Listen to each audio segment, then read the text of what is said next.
Hello, good afternoon. Again, thanks so much for joining us. We're going to get started with our first school safety and security specialist training this school year. Welcome.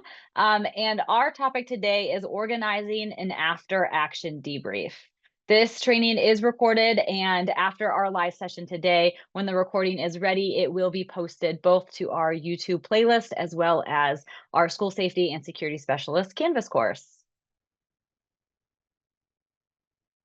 So again, welcome. Some housekeeping things throughout our training today. If you have any questions, please feel free to use the Q&A feature to ask those questions. You might get one of us at the School Safety Center to respond via text within that Q&A feature, or we might answer that live at the end as well. We will have a Q&A portion at the end of our training today. And Melissa, she will be facilitating all of those questions, both in the Q&A feature as well as the Q&A at the end. We would like to remind folks to check your spam or junk folders from the school safety programs at schools.utah.gov.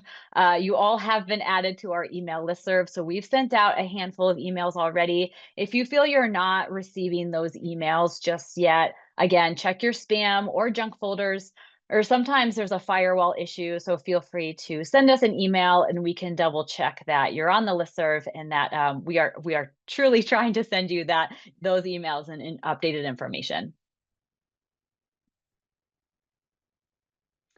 So a quick recap and reminder of the Utah School Safety Center. Hopefully we look and sound familiar to most of you. My name is Ashley Costello. It's so great to have you here. I am the School Safety Center Specialist at the Utah State Board of Education on our School Safety Center team. And we have Levi Grisenti as well. He is the School Safety and Security Specialist. Willie Chen is also at the Utah State Board of Education as our School Safety Data Analyst. Michelle Knight serves on our prevention team, however, is a liaison with us at the School Safety Center. She is the Threat and Crisis Response Support Specialist. And then we have our three liaisons from our local partner organizations. Scott Ayer is from the Office of Substance Use and Mental Health Liaison as the school-based mental health specialist. Lieutenant Jeremy Barnes joins us from the Department of Public Safety as the School Safety Liaison. And then a new addition this year, we are excited to introduce you to Marie Stephenson, and she joins us from the Utah State Charter School Board as the School Charter Liaison. And then we have the Utah School Safety Center Leadership and Support. Our director, Chantel Coda, she's the Director of School Safety and Student Services, and Rhett Larson, our School Safety Center Coordinator, both at the State Board of Education, and then Melissa Molstein, our Executive Secretary for the School Safety Center. So your agenda today, where we're going to take you for the next 60 minutes, a quick welcome and to provide you some updates that's happening here at the School Safety Center. And then we're going to jump into today's training, which is about organizing an after-action debrief. What an after-action debrief is, what it looks like, what resources we have for you, how to conduct one. That's where we will spend the majority of our time today.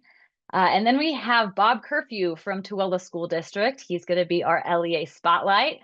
Hi, Bob. Thanks for waving. Great to have you here today. And then we'll wrap some things up and talk about action items and next steps for specialists. We do have a ton of professional learning opportunities for you, and we'll drop some links so you can register for those or save those dates on your calendar. And then, like I said, we'll end with our Q&A session today. So a quick welcome and updates from the School Safety Center. One, congratulations. You are your school's designated school safety and security specialist. Thank you so much for signing up for this role. And we really appreciate your time and your effort. And we are excited to work with you this school year throughout all of 3 trainings. And then we'll probably see you in and out at other trainings, hopefully at the Utah School Safety Center Conference in the summer. But again, thank you for being here, and we really appreciate you. We did send out a big email last week, and that included a recorded onboarding training that is new this year. So it was updated in 2025, and that has been sent to all of the specialists this year. That onboarding training is required for new specialists to view. And it's a good refresher for any veteran specialists or any school safety and security directors that we may have on the call today. But that onboarding goes through who the Utah School Safety Center is, kind of the evolution of the school safety and security specialist position, what their required duties are, things as such, a good background information to have us hit the ground running this school year. That recording can be found either in the email that we sent out, on our Canvas course, or on our YouTube playlist. All school safety and security specialists have been added to the FY26 email listserv. We sent out a big welcome email last week, and we also sent out a reminder email about today's training yesterday. Again, if you feel like you are not receiving those emails, please check your spam or junk folder. And if you still can't find them, please reach out to us and we will double check that our email addresses are correct and make sure that you're getting that important communication. Very similar, all specialists have been added to the FY26 School Safety and Security Specialist Canvas course.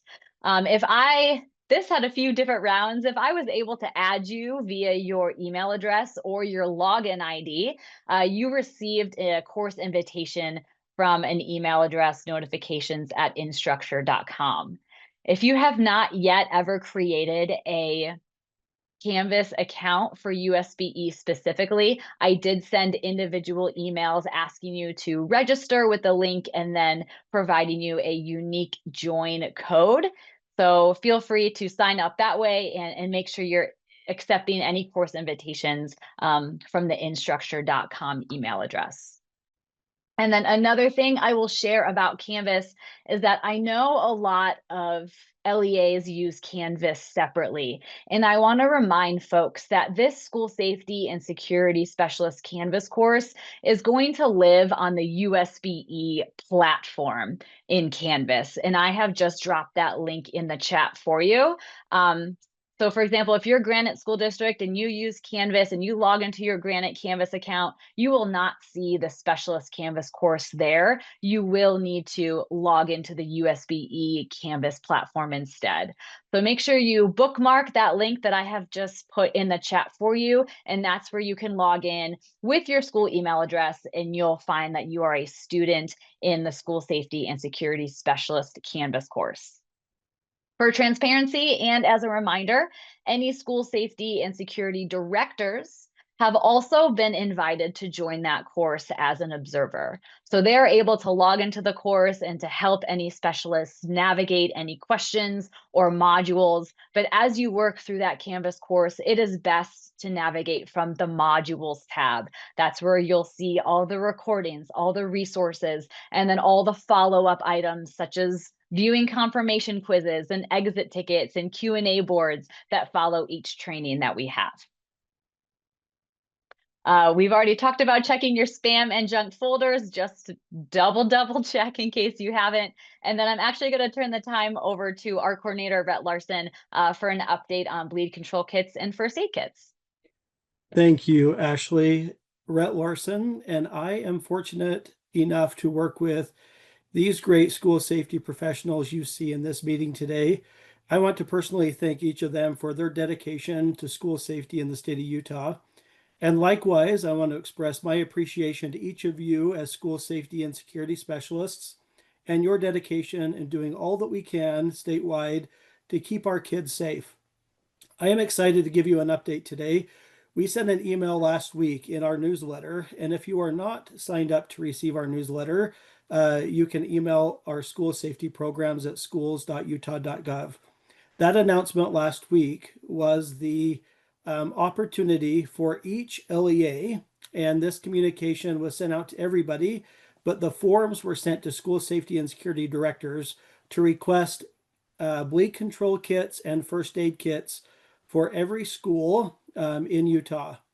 We are excited that the task force designated these funds to pay for these items statewide to help schools come into compliance with law and policy.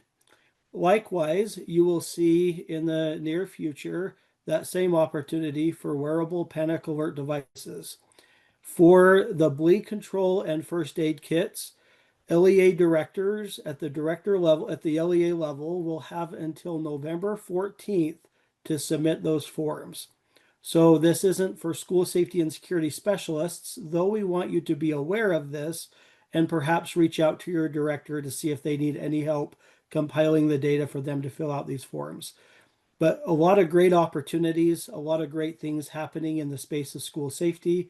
We continue to grow and we continue to learn, and we are excited to be on this journey with each of you. And now I'm going to turn it over to Scott Air. Thanks, Rhett. Yeah, I agree. There's always more, and there's ever moving pieces to school safety. And it seems like as soon as we wrap up one thing, there's another thing. And today we're going to try and focus on this after action debrief element to your job that we really haven't highlighted before. So this should be new information, not just for new specialists, but also for you veteran specialists. We really haven't drilled down and talked about an after action debrief and what it is. So let's pretend for a moment that you had some incident at your school where the security was compromised. I'll say significantly compromised. This could be something like a discharge of a firearm. It could be a cyber attack. It could be a bomb threat.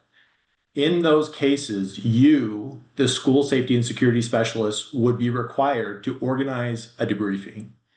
And as Ashley said, this is where we're going to spend the majority of our time today and drill down into what this is. And if you've never done or participated in any formal debriefing, this is a slide for you.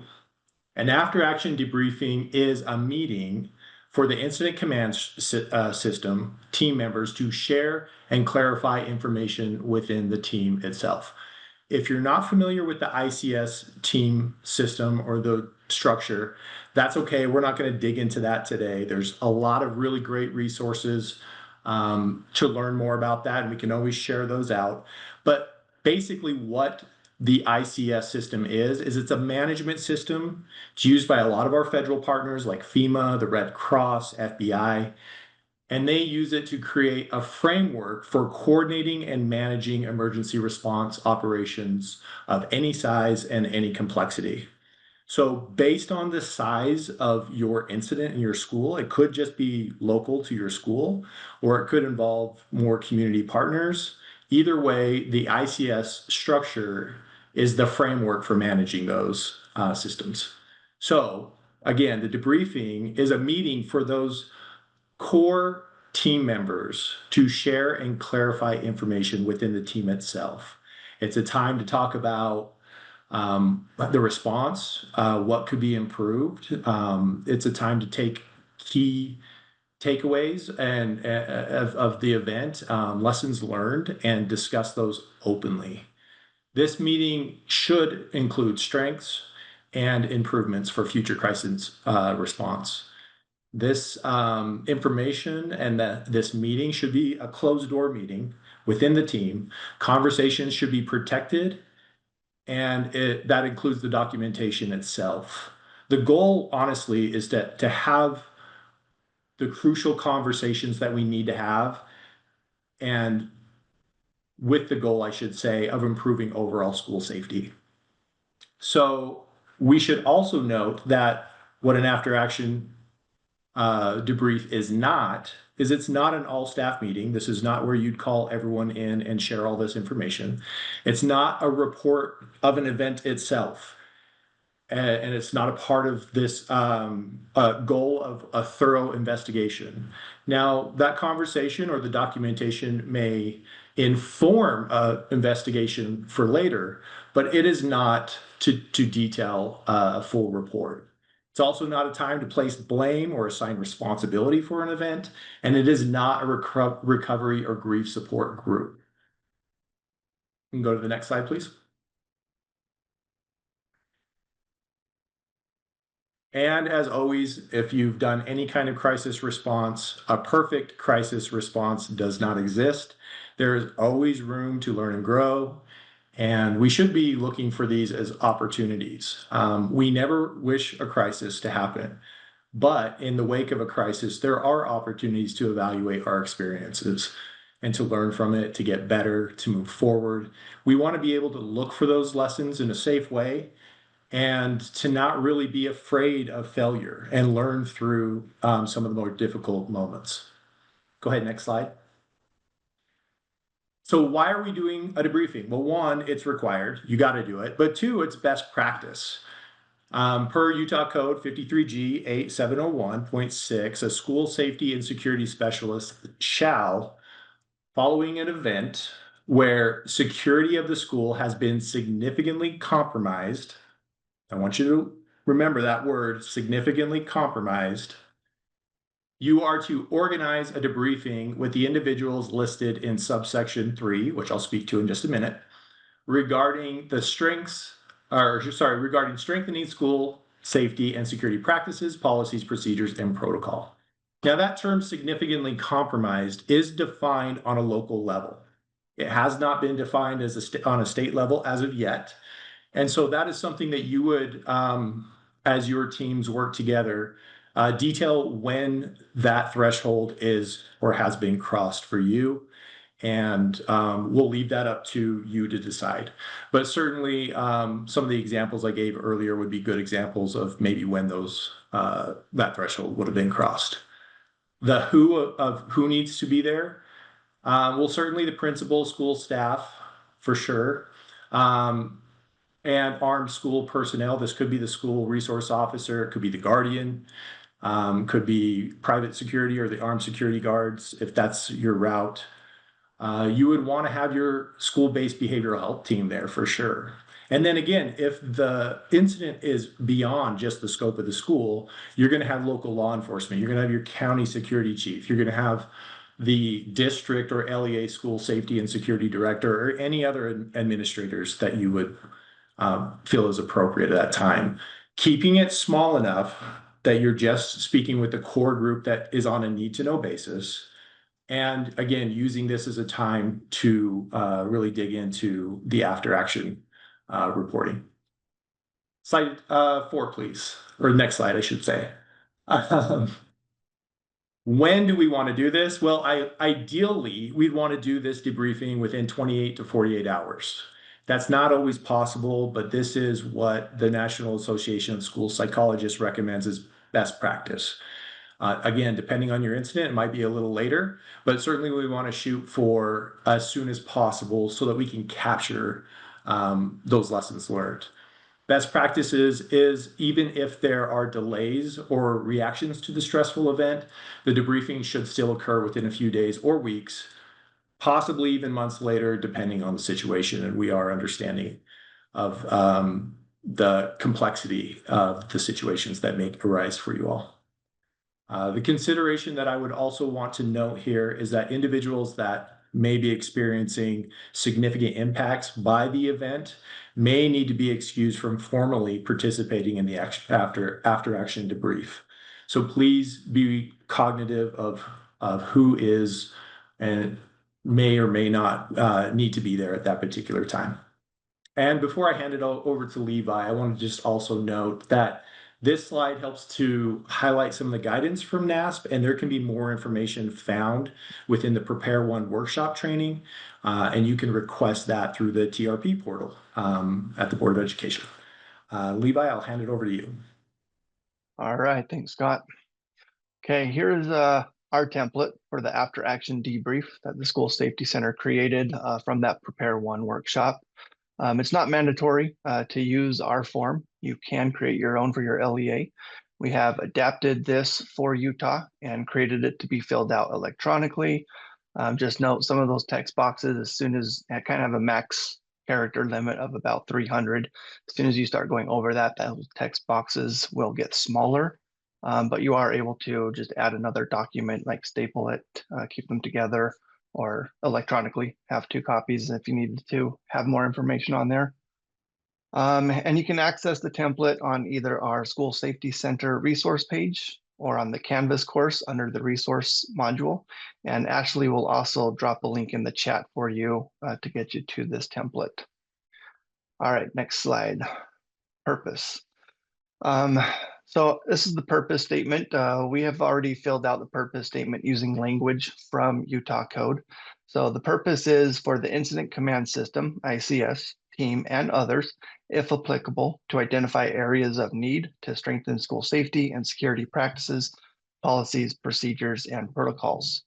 So again, that's one that we created as the School Safety Center for our template. And again, if you create your own template, you can create your own purpose. You can have it blank and have a different purpose depending on what meeting you're doing and what you're addressing with that breach of security. Just make sure if you are creating your own and you're filling out a purpose, just make sure to keep that purpose statement brief and to the point. After that, under that section, you will be listing dates such as like when the incident took place, the date of your meeting. You will also list the place of the incident along with team members who were involved in the incident. And then you'll be listing team members who are involved in the action after debrief meeting. And then to make a note of whoever is not able to make it that meeting, who's not in attendance, to just make note of that as well. All right, next slide. Okay, incident description. This is where you will go. This is where you could go into a lot of details, get lost in the weeds. Remember, this is not a full report of the event or a thorough investigation, as Scott mentioned. You'll want to describe what happened with high-level details, but keeping it brief or kind of like bullet point list. You'll want to stick to the facts. Don't say things like they were mad or upset. Just make sure you're listing observable facts, things that happened that took place during this incident. You'll also want to note why it was a significant breach of school security. All right, next slide, please. Okay, the next one is actions of emergency response plan. So in this section, you'll want to list what was your response to the incident? How did you respond? Did you follow your emergency response plan? It's ideal to list the steps kind of in chronological order. Like, what did you do? What happened? Did you call a lockdown and then call the police? Did you notify your staff? Listing that can help you identify areas that you might want to improve. Like if police did not show up in a timely manner, maybe you had that fifth on your list of when you contacted them because you put the school down and locked down and you contacted your staff first. So maybe you want to move that up or assign it to a different person. So as one person's putting the school in lockdown, another person is calling the cops. So again, you'll list these areas in another section that Jeremy will be talking about in just a minute. But your purpose here is you'll want to try to explain the what, where, when, and why in this section. And with that, I will pass it on over to Jeremy. Thank you, Levi. First of all, I wanted to get a couple things taken care of before I begin on the after action components and the strengths, weaknesses, and follow-up. First of all, Buck Ekstrom asked, we are not supposed to know who the school guardian is. I have heard the principal can be charged with a misdemeanor for letting this information out. I wanted to address the specific code when it pertains to the disclosure of that information. Utah Code Annotated 53-22-105 outlines the school guardian program. Looking at subsection, I have to scroll to the bottom, but subsection 15 is any information or record created detailing a school guardian's participation in the program is a private, controlled, or protected record under the Government Records Access and Management Act, also known as GRAMA. That information for the guardian is only available to the state security chief, administrators at the school guardian school, if applicable, other school safety personnel. Every one of you have been identified as the school safety and security specialist, and therefore you have that need to know of who the guardian is. So you would be able to have that information shared with you based upon your role within the school safety and security specialist. other individuals that can know local law enforcement agencies that would be responding in case of an emergency, and then individuals designated by the county sheriff who serve as the county security chief on that. And I wanted to tie that into what we're talking about because we're talking about the Government Records Access and Management Act, also known as GRAMA. Scott brought up the confidentiality of the information contained within these debriefs. Because you are discussing gaps, we're going to be talking about strengths, weaknesses, and opportunities for follow-up. You are going to be able to protect the records of this, and therefore they would not be able to be disclosed even if a GRAMA request was submitted.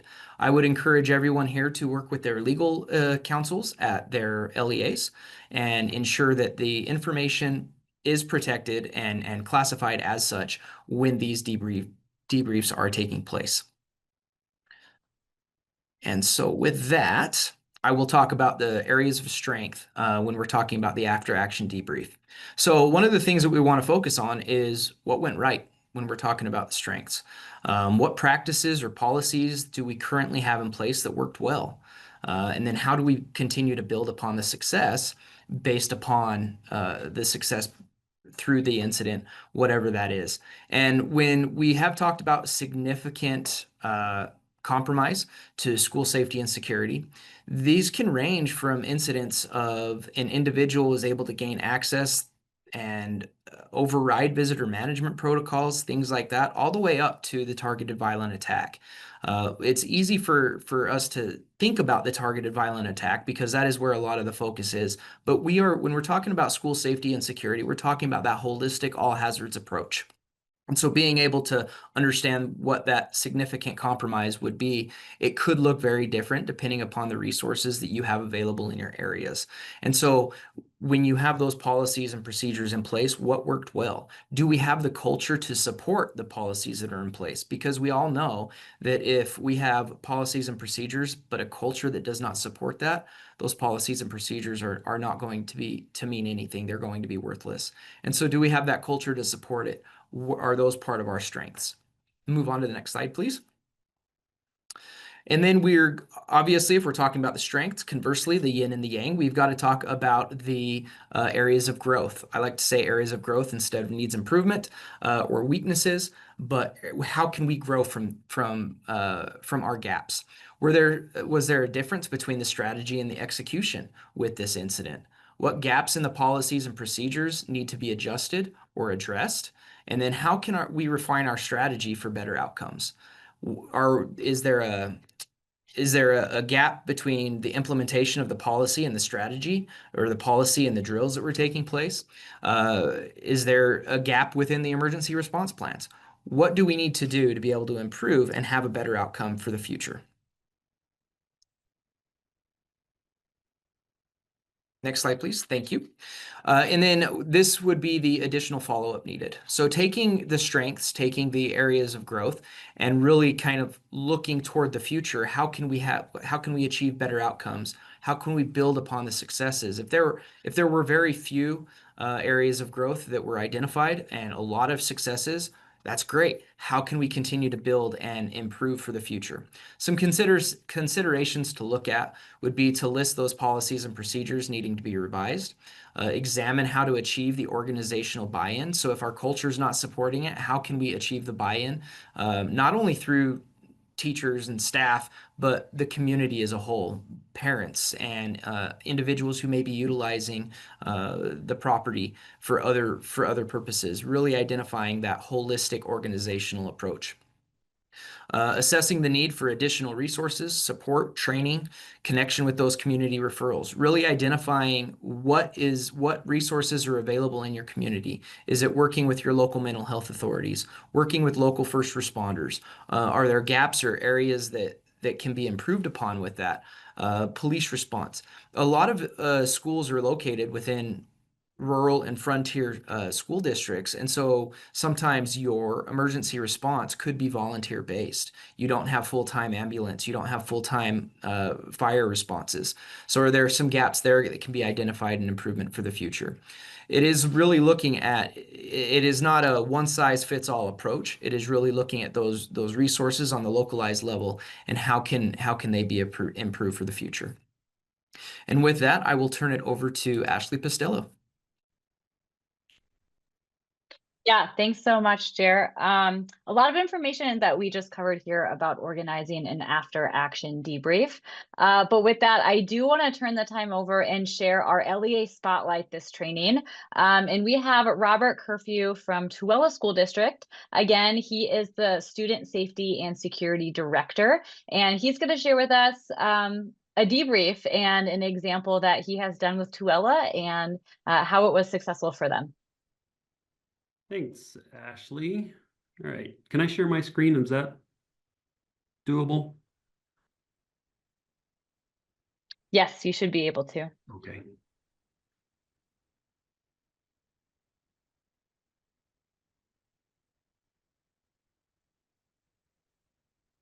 Can everybody see that? Big picture, cops in front of a school. We good to go? All right, we're good to go. All right. So first things first, I want to point out that this was a debrief that I put together a couple of years ago. It clearly, I'm getting this training like you guys are for the first time today. So this was something that we put together. This is according to the gospel of Bob Curfew. So right, wrong, or otherwise, this is what we did. I just want to kind of set the stage for you a little bit with this debrief of what the incident was, how it happened, how it went down. So the stage is on a random Wednesday afternoon in October 2 years ago, after school, a little bit after 4 p.m. One of our students, a female, was out. The football team was out on the football field practicing for the afternoon, and she ran up to the football coach and she told the coach she just witnessed a Hispanic male with an AR-15 walk into the west side of the school. That was what kind of triggered this whole thing. I guess I'm not supposed to use the word trigger anymore. That's what kind of activated this whole thing. So the coach called 911. He then contacted our principal, who was still at school that day, and they initiated the lockdown. So this was kind of our kind of an overall picture of the police response. I kind of want to just talk about this photo real quick before I move on. A funny thing happens in the law enforcement community when you get an active assailant response or an active assailant threat. If you notice here, this is the city of Grantsville. We have Grantsville City Police vehicles. We have Tooele County Sheriff vehicles. We have a Utah Highway Patrol vehicle. Back here, we have a Tooele City Police Department vehicle. Jurisdictional lines become very, very blurred in these situations. Everybody comes, everybody responds. That was a very, very reassuring thing for me as the safety and security director for our school district when this went down.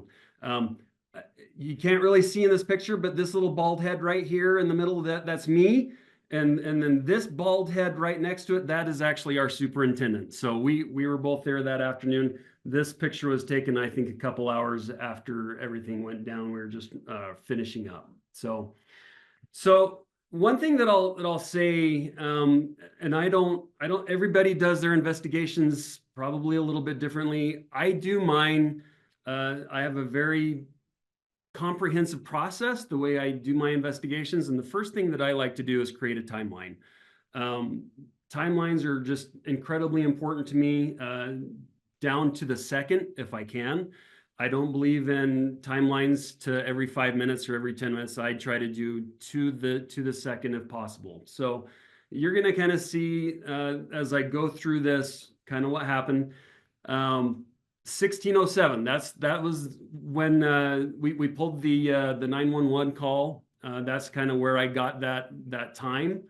And that's when the report of a gunman was reported inside the school. As you can see, our out here, we had our Grantsville High School boys football team out practicing that day. Okay, so again, we initiated the lockdown. We also initiated that 911 phone call.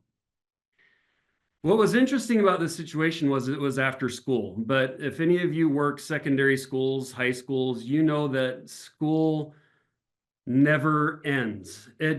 I feel like it just goes on and on and on forever. It never stops, right? There's always something going on in the school. That day, there happened to be a girls' high school, Grantsville High girls volleyball practice going on inside the gym. So the only students we had on the campus were the students outside on the football field and the girls inside for the volleyball practice. There were a lot of staff members that were available. They were working inside their classrooms that were in the school still as well. So that kind of shows how this all went down. By the way, let me preface this also a little bit. I should have talked about this before. When we did our debrief, we included all the law enforcement responders who responded to this event. So that was Utah Highway Patrol, the Grantsville City Police Department, Tooele City Police Department, and the Tooele County Sheriff's Office, with our administration team and our exec staff. So that was our superintendent's group and the admin team of Grantsville High School. They were all part of this debrief.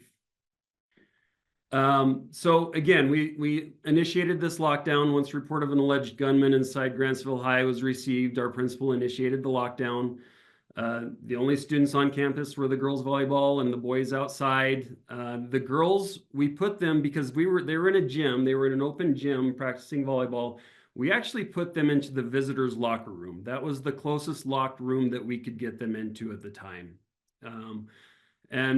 So interestingly enough, the boys were moved to the small and large team rooms on the northwest end of the school. Now, this is a lesson that we learned later on, and I'm going to touch on this here in just a few minutes. So, boys lockdown. So, the boys were outside, okay? Our SRO happened to be at the school that day. The SRO, for right, wrong, or otherwise, she didn't really understand standard response protocol. So again, that's probably our first lesson. Make sure your SROs know SRP in and out and very, very well. Because that SRO actually went out to the boys' football field and they brought those boys inside the school on that very north end of the school they're like these two training rooms. Again, lesson learned, we don't want to bring kids to the threat. That was something that we decided later. We should have actually taken those boys, the junior high, the Grantsville Junior High, and I know our school safety and security specialist for Grantsville Juniors on this call today. That school is about 2 blocks southwest of Grantsville High. We probably should have just moved them over there. That would have been the smartest, safest decision, but instead we brought those kids into the school. That was a mistake. Okay, but we did lock them down in the room, so there's that. So this is kind of what that looked like after the lockdown went down. We put the girls in that locker room and we put those boys in rooms 56, 58 right there. That's what happened. Again, lesson learned. So the law enforcement response, first responders arrived on scene at 16:09. Does anybody remember what time the 911 call went out? I know that nobody's really responding to this meeting, but it was 16:07. Within 2 minutes, we had officers inside that school. That was, frankly, in my opinion, for Grantsville City, that was an amazing response. That was a very, very fast response. The Grantsville City Police Chief set up incident command right there at the front. The police chief was the incident commander of the incident, as Scott kind of talked about that ICS system. He was the overall incident command for this event. We also staged a media section over here on the side on Quirk Street, just east of the high school. So we made sure that we had a media section ready to go. I don't actually recall any of the media. I believe Fox 13 came about an hour and a half later, but it took them a hot minute to get there, but they did come eventually. So once the officers went in, it took about a half hour to get to the girls, to clear a path to the girls. We started with the girls. We evacuated them at 16:41. It took the girls 63 seconds to evacuate. I do want to say, when we did this debrief, we did include camera footage as part of the debrief. We included what that evacuation looked like, where people were staged, where the officers were staged in the hallways to get them in and out. I purposely did not include that camera footage in today's presentation, just because I'm kind of a FERPA Nazi. I'm very, very sensitive to FERPA and student identities. So we didn't have that for this presentation today, but we did include that as part of our debrief camera footage, and that's very effective when you're doing a debrief. At least I think it is. I thought that it was.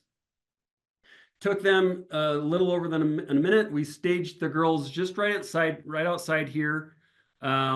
Again, we're going to go to lessons learned on this later, but this is where we initially staged the girls, was just right across the street south of the Grantsville High School. There's a big park. If you've ever been to Grantsville, you know what I'm talking about. That's initially where we put them, just to get them out of the harm's way. Okay. We eventually made our way to the boys. We finally got there at 16:44, just a few minutes later. It took the boys 5 minutes. I don't know why the boys decided to take so much longer than the girls. If you see the camera footage, they're just sort of walking, just chilling out down the hallway. We believed at this point that this whole thing was a hoax. And I think that the kids were starting to realize that as well. The boys weren't taking this quite as seriously as the girls were, but it took them a hot minute to get those boys out of there. So we ended up staging a reunification site just in the parking lot of the LDS church, right next door to the high school. Again, this is going to go to our lessons learned. We should have actually staged a reunification elsewhere. This was too close, in my opinion, after having gone through the process. Another interesting thing that happened here, and I want to point this out right here. So this big parking lot just west of the high school, there was a bunch of the kids that drove to school that day. They were all there, ready to drive home.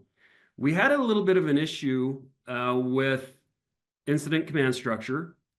We wanted to kind of hang on to the kids and take control of the kids and reunify them in a way that was accountable to us as a school district. The police departments, they wanted the kids to just get in their cars and go. So we had this little bit of a struggle. I was standing out here, right on Cherry Street with the county sheriff. I was just talking to the county sheriff. We had a Tooele City Police Department sergeant out here. The sheriff wanted the kids to just get in their cars and go. The problem was our Tooele City sergeant said, well, we don't want to do that because we actually haven't cleared this parking lot yet. And so the sheriff says, well, then go ahead and clear the parking lot. Now, I want to very quickly just say the person that wasn't involved in this conversation was over here. He was our incident commander. The Grantsville City Police Chief was the incident commander, and he wasn't part of any of this conversation. That is something that we all kind of discussed later. Hey, that's a call that the incident commander needs to make at the time. That shouldn't be happening without him knowing about that. Okay. It took a little over 2 hours to fully clear this school by law enforcement. Now, keep that in mind. That's 2 hours for a school that only has a girls' volleyball team in it and a boys' football team inside of it. No other classrooms were full with kids. This was after hours. So times that by, I don't know how many hours, if it's actually a real in the middle of the day, it's gonna take a long time to clear the school. And then ultimately lessons learned. And by the way, this PowerPoint that you're seeing, this is the exact PowerPoint that we used in the debrief. So it doesn't have to be a PowerPoint format, as Scott recently showed us the form. It can be. It can be as comprehensive as you want it to be. Keys were the big thing that we learned. We only had 2 or 3 master keys that we could give the law enforcement people going in as they cleared every classroom. They needed more keys, and we recognized that they needed more keys. So we decided we need to have at least 4 to 5 extra keys in the Knox boxes. This is where that component of a law enforcement Knox box comes into place. We learned that lesson well. So we're working on getting Knox boxes for law enforcement at all of our schools with at least 4 to 5 master keys so that more teams can go in and quickly clear those rooms. The second thing, do not bring kids inside lockdown protocol if they're already outside. That's something that we really learned the hard way. Had I had it my way, I would have rather just had those football kids walk those 2 blocks southwest of Grantsville Junior High. Camera access for incident command. That was something that the incident commander brought up with us and said it would have been really great had he had access to cameras outside to see what's going on inside the school. We're still working on figuring out that for our police departments, but we are working on that. Reunification with families or let kids drive home. Boy, this was a I don't know that the county sheriff or Tooele City Police chief ever really came to an agreement on this. And I can see both sides of that. The county sheriff, he just wanted those kids out of there. Get them out as fast as we can. On the flip side, I want to make sure that we're accountable to those kids and we know where those kids are. So that's probably a question for another day. Frankly, this would probably have been a non-issue had we staged those kids at a different location, like Grantsville Junior High, a couple blocks southwest, because then they wouldn't have even had the option to just drive out. We should have just moved them all over there from the get-go. And then, was the reunification site too close? Yes, I believe that it was. Should we bus the students to Grantsville Junior High? Yes, I do think they should have either at least walked or we should have bused them over there. And those were kind of our key takeaways of the whole incident. That's pretty much all I have. I hope that that's what the state was looking for as far as what we've done as far as an incident. Again, this incident, as we discovered, it was a hoax. The student lied. She did not see somebody walk in with an AR-15. There was never a threat inside the school, but we treated it as though there was. It was actually a great training opportunity for everybody, and we had a great outcome from this event. So yeah, Bob, thank you. That's all I have. Yeah, thank you so much for joining us and sharing your story with us and your experience. Definitely some lessons learned from you, and then also for us here as well. We do have one question for you. So really quickly, Craig is asking, how long after the incident did you hold your debrief with folks? To gather everybody up, it was 4 or 5 days. It wasn't that 20. We did do so. Let me just preface this. We did do 2 separate debriefs of this. We did a debrief within 24 to 48 hours with the school administration and Grantsville City Police Department. And that was great, but we wanted to include everybody that responded in this incident. So it was about 4 or 5 days after that we did this full comprehensive thing with everybody. Yeah, absolutely. Thanks so much for sharing that. And then I'll just go back to what Scott was talking about earlier. That 24 to 48 hours is a recommendation from NASP. So obviously each situation will be its own situations, and sometimes that 24 to 48 hours makes sense. Sometimes, in Tooele's situation, 4 to 5 days makes more sense. So take all of this as a guidance, and knowing that you within your LEA and within your school do the best practices that work best for you and your folks. But again, Bob, thank you so much. Really appreciate you being here and spending your time with us today. I'll turn it over to Michelle, and she's going to wrap things up and share some training opportunities for you all. Thank you, Ashley. So as a call to action for the end of this training is we would love to see school safety and security specialists join that Canvas course that Ashley talked about earlier today. Initiate a discussion with your building principal regarding an after-action debrief. And remember, you do not have to use our template, but we did provide that template for you. If you would like to use it, you're also welcome to manipulate it.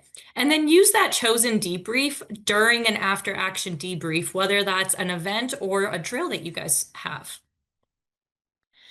And in order to receive credit for attending this course, please log into the Canvas course and do exit ticket number 1. You must pass with a score of at least 4 out of 5, and specialists interested in earning any relicensure hours will need to score a 5 out of 5. All hours will be entered into Midas at the end of the Canvas course, so in spring 2026. Our next training dates that are required for school safety and security specialists are coming up in January as well as April. You'll see a lot of information on those coming out in our newsletters. And as we've mentioned earlier, if you need any training requests, please use our training request portal. It is located in the body or in the signature of all of our emails as well. We do have some professional learning opportunities scheduled already, so please be mindful of these. And Ashley is dropping all of these registration links into the chat as we speak. So we have standard response protocol as well as a train the trainer coming up. We have CSTAG throughout the year as well as train the coaches. And we have Prepare Workshop 1, which has been is the chosen curriculum by the state security chief. So we have a virtual one in November, an in-person located in Lehigh in December. In May, it'll be in Brigham City, and in June, another virtual one. And last but not least, our 4th annual Utah School Safety Center Conference is scheduled for Wednesday and Thursday, June 10th and 11th. If you'd like it to be hosted at your school, we would love to attend. Please let us know and we shall see. I'll turn it over to Melissa for questions and answers. Great, thank you. It looks like we have a few here that we're talking about what distance it should be when you have your reunification site. Is that something that, do you know, Bob, like, is there a set distance, or Jeremy, do you know Melissa, that? I did answer that in the chat. Looking at the SRP, the recommendation is walkable distance. And Bob, I think one thing you recognized is that there are multiple options of walkable distance, that the one that you used was probably a little closer than you would have liked. But that there were other options. So I think SRP recommendations are walkable distance. And correct me if I'm wrong, but everybody, at least I've asked all of my administrators to ensure that there is a reunification site at the beginning of the school year as part of their emergency response plan. And most of them are within a walkable distance. But in this case, I felt like it was a little too close. Thank you. It looks like we have one question asking if we'll be sending out emails in regards to the trainings as they get closer. And yes, we will. You can keep an eye out for emails from us that will be coming out with the registration links as they get closer. And they are also listed on our professional learning webpage at the USBE website, and you'll be able to go in there and look at the register for them there as well. Ashley, do you mind just going about the Canvas course really quick? Is it available right now? or like So right at the end of this meeting? yeah, absolutely. How the Canvas modules work, when you go in there, like I said, it's best to navigate the course via modules. You will see there is an onboarding module, and that is set up similar to training 1, training 2, and training 3. It has a viewing confirmation quiz. It has an exit ticket, and then it has a Q&A board. That module is the only one that is open all of the time and available all of the time. Training number 1 module was scheduled to open today at 3:15. So after we finish our training today, you can go in there and take the viewing confirmation quiz, score a 1 out of 1, and it will unlock the exit ticket. Score at least a 4 out of 5, and that will unlock the Q&A board, where you just have to view the board. However, if you have a question, feel free to post it there. I have seen some specialists answer each other's questions, and we love that. Let's absolutely create a community. And then all 3 of those tasks for training number 1 will need to be completed before you'll have access to training number 2, which is scheduled to open the day of the training number 2. Thank you. It looks like some of the other questions they're getting answers typed to them right now. So I just want to say a lot of these are saying that a lot of questions are about not having exit tickets, not being able to get into Canvas, and some issues with not getting emails. So please, if you have any of those problems, please email us at school safety programs at schools.utah.gov. It's right there on the screen. Because here in the chat, sometimes your information can get lost. And so it's just easier if you'll email us there. We can make sure that we get you figured out and get you set and ready to go. So thank you. I think, okay, here's one. We are looking for trainings for school guardians in Utah or Salt Lake counties. Where can we find this information? Probably B. Ashley, do you want to take that one? Melissa, I'll take that. Hey. You can email me directly at jerbarnes@utah.gov. Again, that is Jer Barnes, JERBARNES @utah.gov. I will get you in touch with the county security chief as well as your regional training specialist, so you can get in coordination with them. I will say, as it pertains to Salt Lake County, you have to understand there are more than 300 schools within Salt Lake County, and so the demand for school guardians right now is very high. Deputy Chief Van Emmerich with the Salt Lake County Sheriff's Office is working diligently, collaborating with local agencies and pulling resources in order to accommodate those trainings and that demand. So it is one of the things, yes, it is a requirement to have, but we do understand that there is that kind of a backlog based upon the amount of schools and the availability of resources. All right, well, thank you, everyone. Turn it over to Ashley to finish up. Yes, thank you so much, Melissa. And as soon as the recording of this training is finished, usually within 24 to 48 hours, we will post the recording and a PDF copy of the slide deck onto the Canvas page underneath the recordings module. So if you're interested in viewing any of today's content or the list of training opportunities, know that you will have access to view the PDF of this slide deck here soon. I would say hopefully by the end of the week, but definitely next week. We are seeing a ton of you email our inbox regarding Canvas and our listserv. Thank you for reaching out to us.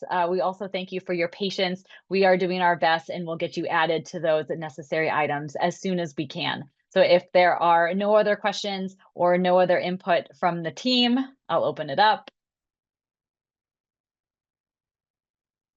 Wonderful. Thank you so much. A successful training number 1, and reach out to us if you have any questions. Enjoy the rest of your year. We'll see you in January.